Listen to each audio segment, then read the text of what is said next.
Ladies and gentlemen, welcome back to Neverwinter. I'm taking a look at the beta weekend here. It is currently March 25th, and today's discussion is going to be about the economy. We're kind of winding at the end of this beta weekend, and I'm not quite done with the content I'm trying to do for all the classes, but I wanted to do this before I lost access. I had talked a bit about economy in one of the other videos, but I wanted to make something completely separate for it in case anyone was interested in this specifically and didn't want to hunt it down. So what we're going to look at is how you are going to play this game, how you can spend your real money on the game, and what you can expect if you don't spend real money on the game. So we're going to be looking at this because there's a invocation system in this game that you can use about once an hour. Somewhere around levels, I think somewhere between 12 and 13, I don't know, somewhere in there, you're going to get a quest that will allow you to invoke your chosen deity. And you can invoke your deity every hour. So if I'm sitting here in a place of power, like right here I'm at an altar, there was a portable altar here, but apparently has gone away. Now I'm not sure if you can do this at campfires. I haven't tried it because of course it is a 1 hour cooldown, so whenever the hour's up I haven't always had a chance to try it. But in this case you can see in the upper right, I'll go ahead and go into my icon here. You can see I've got my deity here, and it's right by the location. The shortcut for this is Control-I.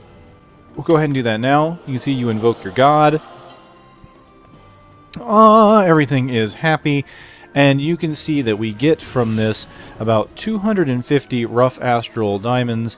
And it looks like I get some experience points as well. So just go ahead and look at that. 250 rough, because this will be important. Alright. I also get 1 celestial coin and 1 ardent coin. Now what are these coins all about? Well, there's kind of a hidden menu here. There's not a shortcut key as far as I know, but here next to my deity invocation, I have a little button here where I can redeem my items.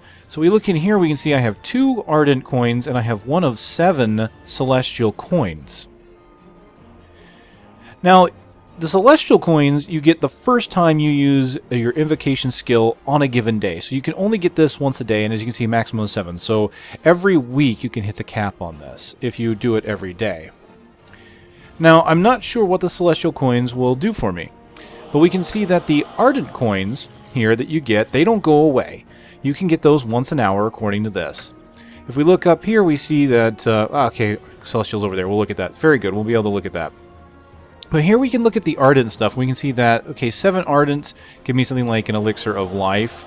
If I look up here, we can see that it heals instantly 12,000. The next time I drop below half health, I gain the bonus again.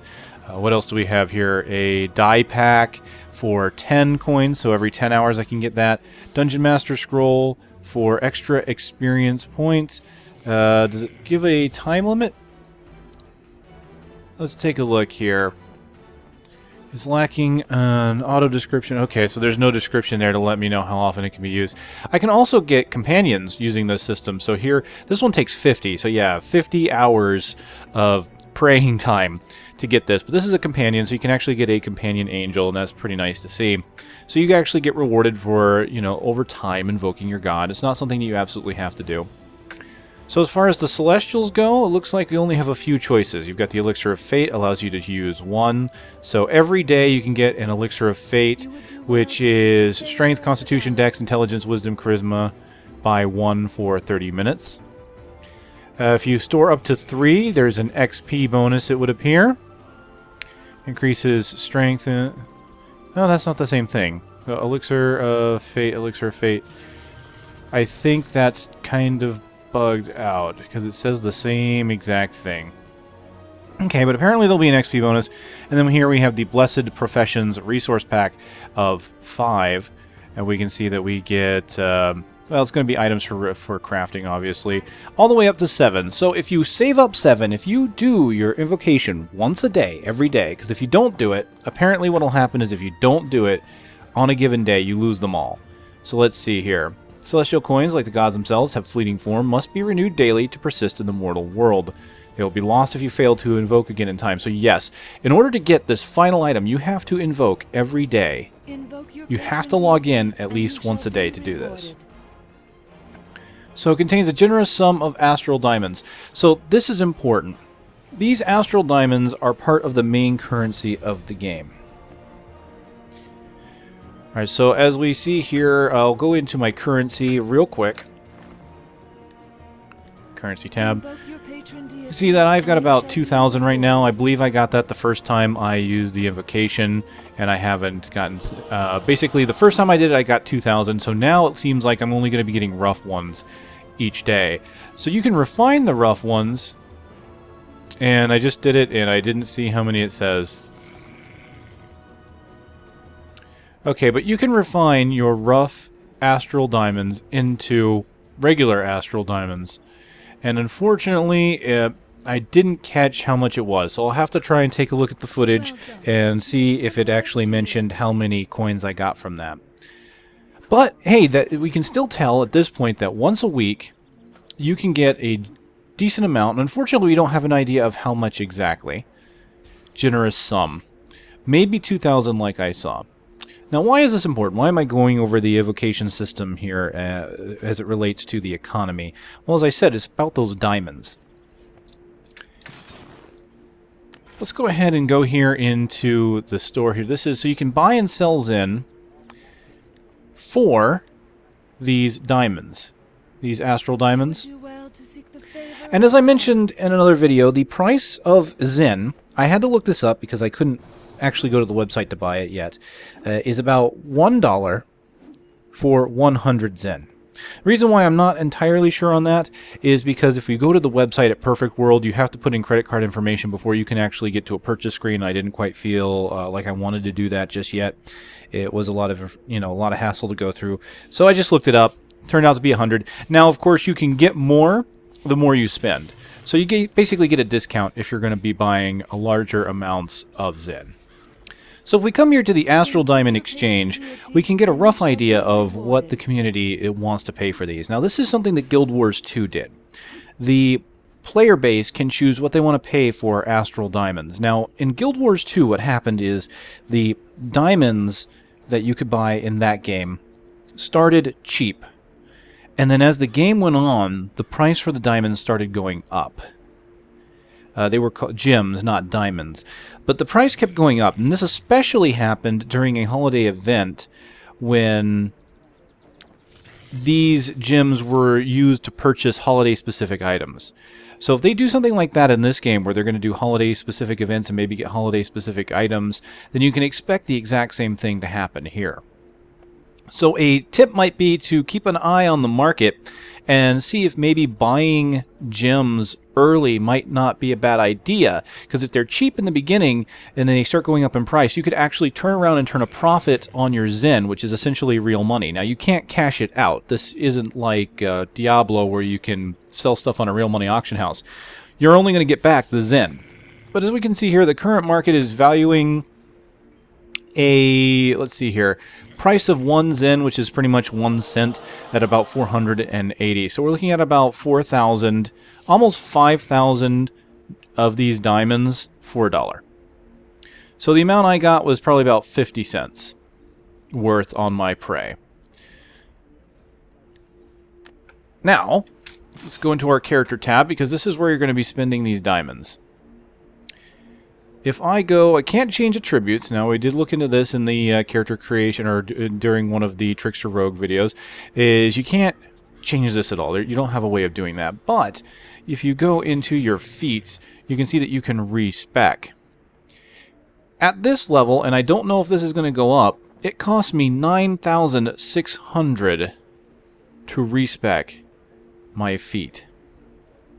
So what you're looking at is the current player exchange rate is basically saying to respec your skills is going to cost you about $2. $2 for a complete respec. Well, that's not bad. Just means that you have to pretty much be sure what you want to do. And then, of course, later you can spend a couple bucks to respec at any point. Now, keep in mind, that is the current market, and this is only in beta. So when the game goes live, this very well could change. Now, as we can see here, when it comes to the economy, the other things that you can buy are going to be things like companion active slots. $3.50 for a companion active slot, so it's about $3.50. So this is where your money is going to go, is in a lot of these. Now, later on, I wish I could give more about how this economy is going to work. I can tell you what it is going to be for items, but on their website it seemed like it was going to be that you could use these gems to continue progression, such as being able to access high-level dungeons. Now, I don't know entirely how this is going to work. As we saw here, I'm only getting rough astral diamonds, so hopefully it's not going to be a lot to do that. But that might be where they get their money. Basically, they limit you by allowing you to do so much in a day or a week. And then if you want to do more, you have to pay for it. Now, according to their FAQ, this was going to be across all your characters. So I'm not entirely sure how it's going to work, because apparently you can invoke your god on each character. So I could still get rough diamonds on each character. Of course, each character has their own astral diamond amount. So I'm not 100% on that. This is something that I can't really test too much due to not having sufficient resources. But I still wanted to at least give you guys an idea of what to expect when it comes to these diamonds. As you can see, buying Zen is apparently not available right now. Either that or no one is posting. This is all completely player driven, so anyone that's played Guild Wars knows exactly how this works. We can see here that all the items on Zen, you're not going to be buying power with Zen, from what I can tell. Now again, we talked about the possibility of dungeons being locked out if you use up your diamonds. Now, that means you can't buy power with those diamonds, but you can buy quicker progression. And there are booster packs. So if I go in here, we go into items. I don't think they're in here. They are packs. No, they'll be under services, I think. Nope, rename companions. So this is a little tricky. I believe you can buy experience packs, expanded keys, glory. Okay, here we go. Glory boosters. What are these? Wards, cure serious wounds. So at least we can buy a glory booster. I'm guessing that's going to be a system of which you're going to be able to buy items. Again, a lot of this I can't explore because I just cannot seem to get to high level just yet. See, look at this. On use, 5,000 bonus glory earned at 25% extra. So it allows you to get it faster. So it looks like it's limited by an amount. So you get a 25% glory boost, but only up to 5,000 glory. So it's not limited by time, it's limited by how much you get. 1,500 earned. Yeah, see, so basically both the glory and the greater glory both give you a 25% boost, but the amount that they give you, 1,500 versus 5,000. So you're not flat out just buying the glory, you are buying the chance to get it a little bit quicker. So in this case, a lot of people like to throw around the words pay to win. And I've got a disagreement with a lot of people when it comes to what it means to be pay to win, it seems. It didn't seem like it was that out of a concept, but everybody apparently is going to have their own version of what that means. And what I think of pay to win, I think of you buying something that you can only do with money that you're not allowed to do within the confines of the game. So pay to win to me is something like World of Tanks. World of Tanks has something that they call gold ammo. You can buy ammo with gold, which is real money, and that ammo is better than any other ammo in the game. You cannot purchase it with in-game resources at all. That, my friends, is pay to win. Something like this is pay for convenience. So, for example, not everybody has the same amount of time that they can play the game. So someone with limited resources of time might have a little bit of money that they can throw around. If they like the game, they might buy the chance to get more items for the shorter time that they have. I find this completely acceptable. Now, you can see from all this that you're not actually buying flat-out items. You're not going to be buying high-end gear with the real money. You're going to be buying, it looks like keys, so they might be doing something like... let's see. Let's take a look at this. Key that can open any lockbox, including Nightmare lockbox. Okay. So it looks like... yeah, it looks like they're going to have random boxes just like Guild Wars 2. In Guild Wars 2, you could get a lockbox that randomly drops, and it would have, in that box, one random item that was only obtainable in those boxes, but it was completely random. So it's not like you were buying, you weren't just buying a straight up item.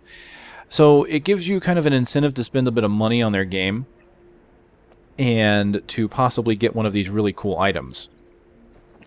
Now, as you can see, a lot of these items, though, even in Guild Wars 2, the items that you could only get through those chests were pretty much cosmetic. Nothing power at all. Now, unfortunately, it looks like they are not offering... No, they are offering a very slight discount for buying 10 keys over 1. So, there is that. So, we've got wards here. Okay, this is going to be in for crafting, and I'll talk about that in when I look at items and crafting, but I can go ahead and go over words real fast. In this game, when you craft, there is a chance of failure, and if you fail, you can lose materials. So one thing it looks like that you're going to have to spend real money on is the chance to not fail at crafting. Now, that you might say is, okay, now that's starting to look a little more like, I wouldn't call that pay to win, but I would definitely call that, you know, pay to not have something horribly suck. But the good news is from what I've seen when it comes to these crafting sequences, is they're going to have a very high chance of success. Now, crafting is not in the game, but fusing items is, and this ward can be used for the fusing. I can turn, for example, if I have some on me still, I've got, say, 4 of these empowered rune stones. You can try to fuse these together into a greater. It takes 4 of them. And as you can see, it's a 90% chance of success. And I can put a ward in there to make sure that it increases the chance of success. So that's the kind of stuff you're going to be spending your money on. Of course, there are bags. There are dyes. It looks like a set here, so you might have some sets that appear in here. Right now there's only a very few items. Companions, obviously. Now companions teeter on that buying power thing, but you can buy companions with in-game money, so that is not a problem. Same thing with mounts. You can buy really specialized mounts, cool-looking mounts in the game with real-world money, but they are also purchasable with in-game cash. You get a booster packs for professionals. Basically, booster packs are very standard when it comes to free-to-play games.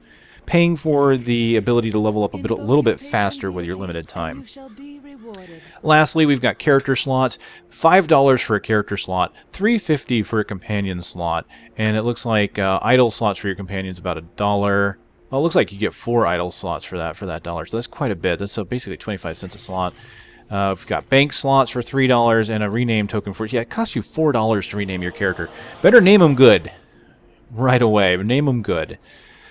So, I mentioned when I covered Guild Wars, and I mentioned this in a previous video, that I don't like the idea of buying character slots. However, I mentioned that in regards to Guild Wars 2. In this game, it makes sense. I kind of wish they would give you more than 2 slots. You've got 5 character classes, and that's not to mention how many races are in the game. It would have been nice to maybe have at least 3. We'll have to see if that changes when the game releases. But right now it's only 2 character slots, so if you want to have one of every character, you're going to have to spend about $15 on character slots alone in order to have 5. And that's not including the potential for more characters to come out. As more characters come out, you're going to have to spend more money on more character slots if you want to have one of everything. Now, not everybody cares about having one of everything. I happen to like doing that.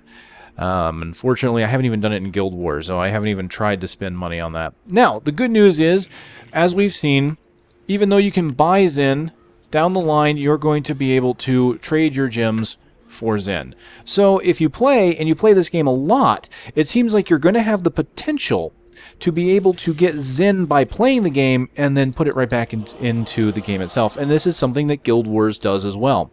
As you play Guild Wars, you can earn in-game gold, use that gold to buy gems, and then use those gems on whatever you need on their auction house.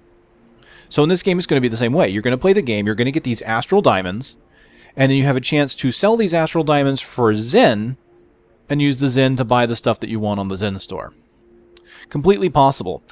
Another thing is that because this is by Perfect World, and we're using Zen, you can also use this Zen that you buy in this game on other games. So games like Rusty Hearts or Star Trek, however those games use the Zen system, Raiders, if you like playing Raiders. They've got a lot of different games under their belt that you can go out and use this Zen on. So maybe you play Neverwinter and you play it and you don't spend any money on it, but you get a chance to get a bunch of Zen, and then you can start using that for other games.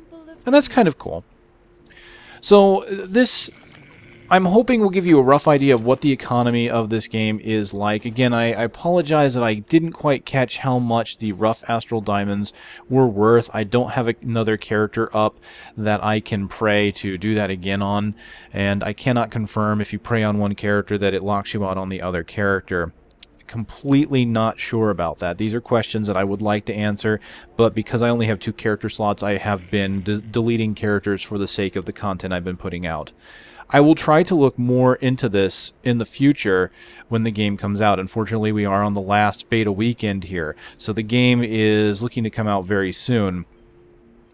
So far, the game has been good. The economy looks like it's something that I can support.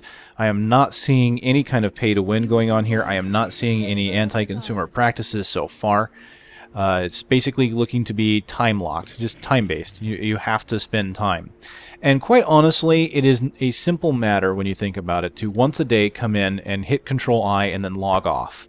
And that is how you can get your 7 coins. You don't have to play the game 7 days a week. You just have to log on and use it, and then you're done.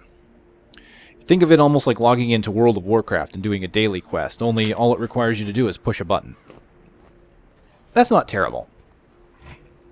So that's basically a rough look at the economy, and if there's any questions, please feel free to leave them in the comments section. I will try to answer to the best of my ability. If I have to wait until the game fully comes out to answer, I will do so. Alright, thank you for watching, ladies and gentlemen. This is Neverwinter. I'll see you next time.